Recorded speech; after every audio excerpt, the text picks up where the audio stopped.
खुलुमबाय आं सिबि रानि ब्रह्म गोजोन फुंबिलिनि बयनिसिमबो गाहाम हामलायनायखौ जासिहरनाय थाबाय नोंथांमोननि थाखाय आं माखासे खौरां लानानै फैबावबाय अन्नानै भिडिअखौ जोबजासिम नायलांदो डिसेम्बर दान सौफैनाय माने लावखार ओंखाम जानायनि सम सौफैनाय डिसेम्बर दाननिफ्रायनो लावखार ओंखाम जानायखौ जागायजेनो सुबुंफोरा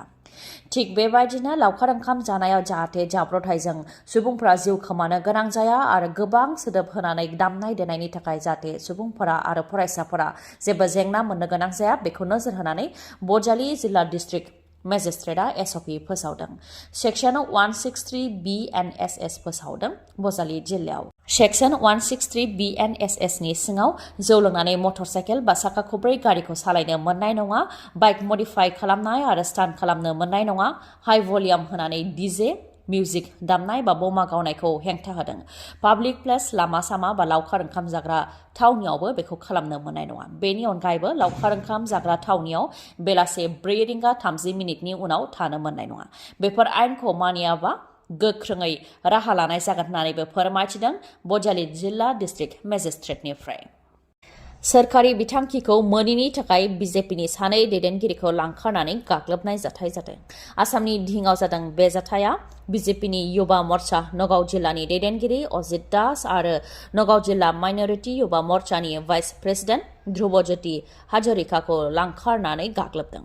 सोरखारि बिथांखिखौ मोनिनि थाखाय लांखारनानै बेबायदि गाग्लोबनाय जाथाया जादों गिबियाव सोरखारि बिथांखि सफैनायखौ लानानै मोननाय मोनिखौ लानानै बाथ्रा दान्थेलायनाय जाग्रोदोंमोन उनाव माखासे सोद्रोमाफ्रा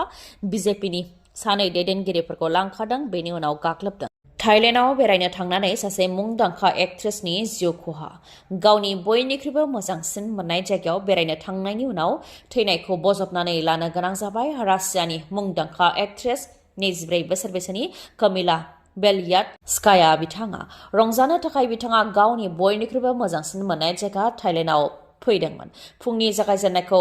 ख'सामुइ बीचआव थांदोंमोन बिथाङा जेराव बिथाङा लैथोनि रुगुङाव जिरायनानै योगा खालामदोंमोन योगा खालामनायनि सावगारिखौ ससियेल मिडियायावबो एंगारदोंमोन आरो गावदि थाइलेन्डखौ गावनि न' बायदि सानो आरो ख'सामुइ बीचखौ जोबोद मोजां मोनो होननानै लिरदोंमोन नाथाय दसे समनि उनावनो हरखाबै फैनाय लैथोनि दोहौआ बिथांखौ मनग्लाब फैदों गावखौ रैखा खालामनो थाखाय गोबां नाजादोंमोनबो बिथाङा नाथाय रैखा खालामनो हानाय जायाखै ओजोंहाय रैखा खालामग्रा हान्जाखौ लेंहरदोंमोनब्लाबो 15 मिनिटनि गेजेराव बिथांमोनहा सफैदोंमोनब्लाबो रैखा खालामनो हानाय जायाखै डाइरेक्टर अफ सेकेन्डारि एडुकेसन आसामनि सिङाव थानाय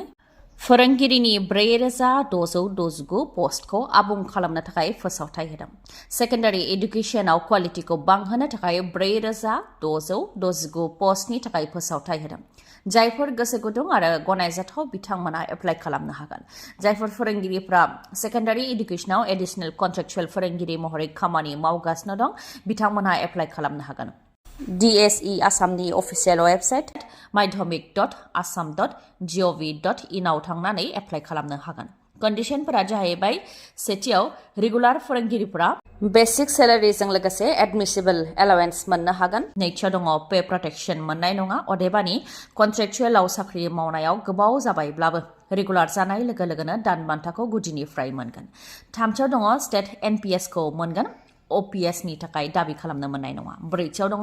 बिजाथिया कन्ट्रेक्चुएल फोरोंगिरि हिसाबै मावथारनाय जानो नांगोन आरो 5 बोसोर मावनाय जानो नांगोन 2024 मायथाइनि 31 अक्ट'बराव 5 बोसोर आबुं जानाय जानो नांगोन बाथियाव दङ बिजाथिया माध्यमिक.assam.gov.in आव एप्लाइ खालामनो नांगोन आरो 8 डिसेम्बर 2024 सिमनि गेजेरावनो एप्लाइखौ खालामनो नांगोन फैबाय थानाय बिसायख'थिखौ लानानै बिजेपिनि प्लानिंआ मा AGP राजखान्थि दोलोजों एलायन्स दंब्लाबो फेब्रुवारि दानाव जानो गोनां पन्चायत बिसायख'थियाव AGP राजखान्थि दोलोजों एलायन्स जानाय नङा बिजेपि दोलोआ आसामनि गिबि मन्थ्रि डक्टर हेमन्त बिश्व शर्मा बिथाङा बेखौ रोखायै फोसावनानै होबाय रायजोआव AGPजों बिजेपिया एलायन्स हिसाबै पन्चायत बिसायख'थिखौ गेलेनाय नङा नाथाय मोनफा मोननै बियाबफोराव मासि रानज्लायनानै बिसायख'थिखौ गेलेनो हागौ होननानै बुंथियो बिथाङा एलायन्स हिसाबै गेलेयाब्लाबो लोगो हिसाबै गेलेगोन जाहाथे मोननै दोलोनि गेजेराव गाज्रि गाग्लोबलायनाय जाया बेनि थाखायबो बुंथियो डक्टर हेमन्त बिश्व शर्मा बिथाङा मख'नो गोनांदि पन्चायतआव बिजेपिया AGP राजखान्थि दोलोजों एलायन्स जानाय नङा आरो BTCआवबो बिजेपिया UPPL जों लोगो जाया 2025 आव हारसिङैनो बिसायख'थि गेलेगोन बिजेपि दोलोआ जायनाखि बिटिसिआव बिजेपिआ हारसिङै बिसायख'थि गेलेगोन बेनिखायनो बिटिसिआव दानिफ्रायनो गोख्रों खामानि मावनो थाखाय बिजेपिनि मावथिफोरखौ बिथोन होयो डक्टर हेमन्त बिश्व शर्मा बिथाङा बिजेपिनि थांखिया बिटिसिखौ दखल खालामनाय थांनाय 2020 मायथाइयाव प्रमद बर'आ बिजेपिनि मददजों बिटिसिखौ सालायनो खाबु मोननाय बायदि बे खेबाव मोनाबो जानो हागौ बेखौ लानानै सावरायदों गोबां रायजो राजाफ्रा मानोना थांनाय 2020 मायथाइयाव बिजेपिआ हारसिङैनो मोन 9 मासियाव देरहासार जानो हादोंमोन नाथाय बे खेबाव मोन 40 मासियावबो गेलेनानै मोन 15 निफ्राय मोन 20 मासियाव बिजेपिआ देरहानो थाखाय प्लानिं खालामदों होननानै रिपर्टआव मोननाय जादों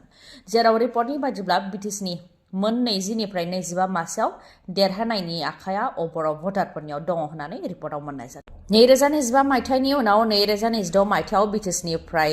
विधानसभा बियाबाव मोन 9 निफ्राय 10 मासियाव बिजेपिआ देरहानो थाखाय नाजादों होननानैबो मिथिनो मोननाय जादों बिजेपिनि प्लानिंआ मोगथां महर मोनगोन ना मोना बेखौ उननि समावसो नुनो मोनसिगोन गिख्रंथाव लामानि जाब्रबथायजों MBBSआव फरायबाय थानाय फार्स्ट इयारनि साबा फरायसाफ्रा जायगायावनो जिउ खोमानो गोनां जादों आरो साद'आ जोखोम जानो गोनां जादों बेनि मादाव माखासेया गोब्राबै जोखोम जानो गोनां जादों गासै 11 फरायसाफोरा गारि भारा लानानै गावसोरनो सालायलांदोंमोन सिनेमा नायनो होनानै गावसोर थांदोंमोन नाथाय सालायग्राया एक्सपिरियेन्स गैयिनि थाखाय गारिखौ सामलायनो हायैयाव गारिया जाब्रबथायजों मोगा-मोगि जानो गोनां जादों जायजों साबा फरायसाफ्रा जायगायावनो जिउ खोमानो गोनां जादों आरो साद'आ जोखोम जानो गोनां जादों मोनानि 9 रिंगा 30 मिनिटसो समावनो बे जाथाया जानो मोन्दों रिपर्टनि बायदिब्ला गारि सालायग्राया एक्सपिरियेन्स गैयामोन थांनाय 6 दान सिगांसो लाइसेन्स मोन्दोंमोन गारिखौ सामलायनो हायैयाव गारिया गुबुन फारसेनि लामायाव गोग्लैहैदों उनाव केराला स्टेट रड ट्रान्सपर्ट कर्परेशननि बासजों आरोबाव सौख्रांदों जायजों गारिया थेर-बेथेर गेग्रेबजोबदों आरो गारियाव थानाय 11 नि मादाव साबायानो जायगायाव जिउ खोमानो गोनां जादों आरो साद'आ जोखोम जादों जाब्रबथायजों जिउ खोमानांनाय फरायसाफोरा आलापुझा झा गभर्नमेन्ट मेडिकेल कलेजनि फरायसाफोरमोन मुंफोरा फारियै देवानन्द श्रीदेव वालसन आयुष साजी मोहम्मद इराहिम आरो मोहम्मद आब्दुल जाबार जिउ खोमानांनाय गासै फरायसाफोरखौ उनाव मेडिकेल केम्पासाव लांनानै मान बावहैनाय जादों जेराव गोबां फरायसाफोरजों लोगोसे कलेजनि स्टाफ आरो नखरनि सोद्रोमाफोरनि गेजेराव मोनसे दुखुनांथाव थासारि जानायखौ नुनो मोननाय जादों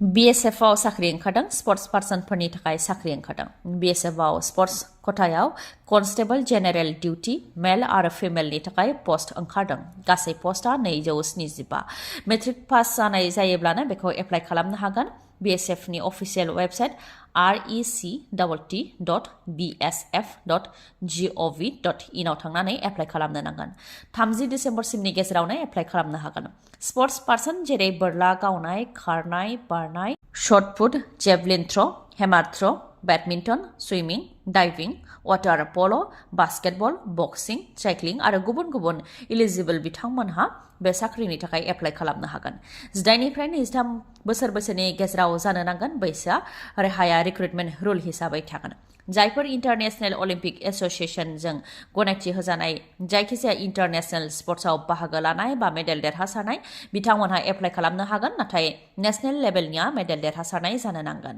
31 डिसेम्बर 2022 निफ्राय 30 डिसेम्बर 2024 मायथाइनि गेजेराव गेलेनाय जानो नांगोन अब्लानो